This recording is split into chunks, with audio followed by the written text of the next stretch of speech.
On a drenched Wednesday cloaked in rain, she slipped out of his existence. No goodbye, no reason offered, just a bassinet abandoned at my office doorstep.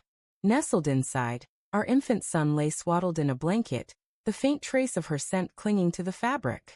Soaked from the downpour, I stood frozen, gazing at his small hand flailing gently.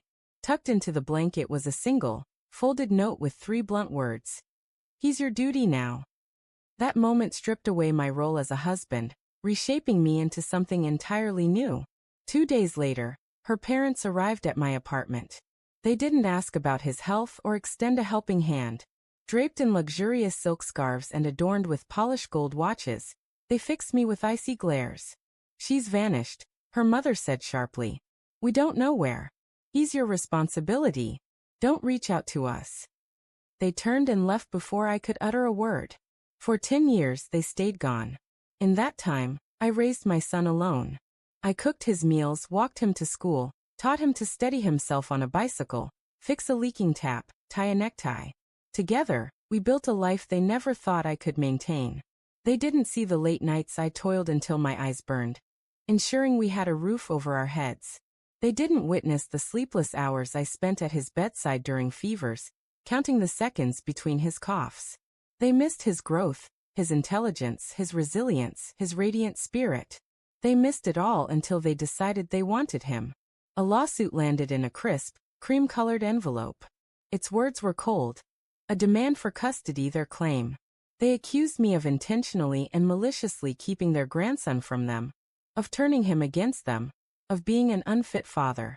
As I read, my hands stayed calm, for they didn't know what I held. That night she left, it wasn't just the note I found. Her phone, still logged into her accounts, was there too. I didn't rush to explore it. I waited, letting anger simmer down. Revenge grows stronger with patience. Over the next 6 months, I carefully collected evidence: emails, bank transfers, messages to contacts marked only by initials. I traced hotel bookings, cash withdrawals, one-way flight tickets. I learned she hadn't fled in despair. She'd left with another man, someone with a criminal history, someone her parents had paid repeatedly to keep quiet. Her mother's signature was on those payments. Her father's voice was recorded, instructing a fixer to make sure the problem, me, was erased. Bit by bit, I compiled a dossier over the years. When I could finally afford a lawyer, I handed him a copy, directing him to keep it sealed until I gave the signal.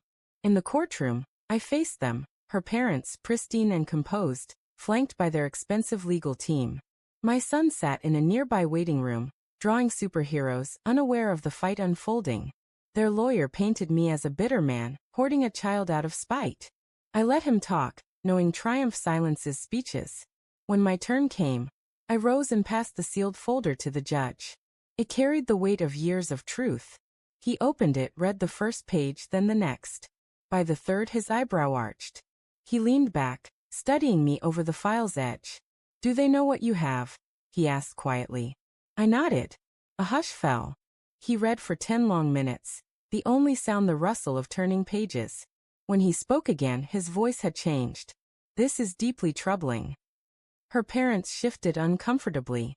Her mother's fingers clenched her pearl necklace. The judge faced their attorney. "I suggest your clients reconsider their petition. Pursuing this could lead to severe legal consequences." Her father whispered hastily to her mother, who shook her head. The judge's gaze cut through them. "Do you wish to continue?" They hesitated. Then her father muttered, "We withdraw." The room emptied swiftly. Their lawyers avoided my eyes. Her parents passed me without a word, though her mother's glance darted to the folder in my hand, as if it might detonate. It already had, in ways she couldn't yet comprehend. Outside, my son ran to me, holding up his sketch. "It's us," he said, grinning.